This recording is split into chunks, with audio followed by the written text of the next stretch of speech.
বন্ধুরা, আজকের আমাদের আলু দিয়ে কাঁকড়ার ঝাল হবে। তো প্রথমে আমরা মশলাটা তৈরি করে নিচ্ছি। গোটা শুকনো লঙ্কা একটা, কাঁচা লঙ্কা, আদা, পরিমাণ মতন রসুন দিয়ে আমরা পেস্ট করে নেব।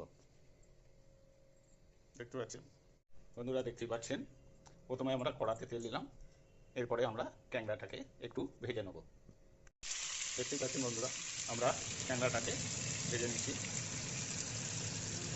প্রথমে নুন দিলাম, তারপর পরিমাণ মতন হলুদ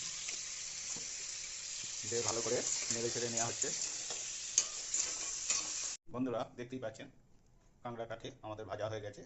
এরপরে কড়াতে তেল দেওয়া হচ্ছে, তারপরে দিচ্ছি পরিমাণ মতন গোটা জিরে, কেটে রাখা পেঁয়াজগুলো আমরা দিয়ে দিচ্ছি কড়ার মধ্যে। দেখতেই পাচ্ছেন বন্ধুরা, দিয়ে ভালো করে নেড়ে চেড়ে নেওয়া হচ্ছে। মিক্সচার মেশিনে বেটে রাখা মশলাগুলো দিয়ে দেওয়া হচ্ছে, দিয়ে ভালো করে নেড়ে চেড়ে নেওয়া হচ্ছে। পরিমাণ মতো নুন দেওয়া হচ্ছে, কাশ্মীর লঙ্কার গুঁড়ো দেওয়া হচ্ছে, দিয়ে ভালো করে নেড়ে চেড়ে নেওয়া হচ্ছে।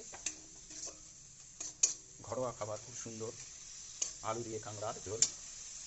পরিমাণ মতন চিনি দেওয়া হচ্ছে, খুব সুন্দর আলু দিয়ে কাঁকড়ার ঝাল।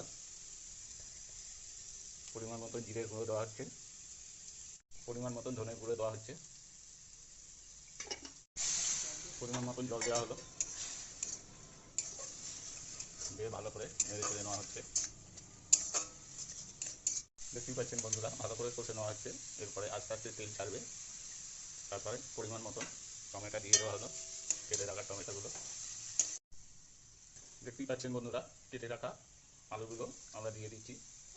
অবশ্য আলুগুলো একটু হালকা সেদ্ধ করে নেবেন, তাতে সেদ্ধটা ভালো হবে। এরপরে ভেজে রাখা কাঁকড়াগুলো আমরা দিয়ে দিলাম, দিয়ে ভালো করে নেড়ে চেড়ে নিতে হবে।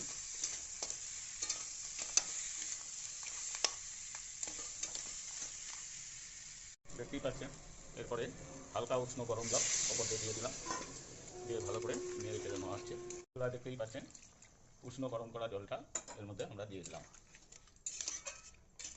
বন্ধুরা, দেখতেই পাচ্ছেন মোটামুটি আমাদের ট্যাংরা ঝাল হয়েই এসছে। ওপরতে আমরা গরম মশলা দিচ্ছি পরিমাণ মতন, এরপর পরিমাণ মতন ঘি দিয়ে দিচ্ছি। খুব সুন্দর একটা সুস্বাদু খাবার, কাঁকড়া আলু দিয়ে ঝাল।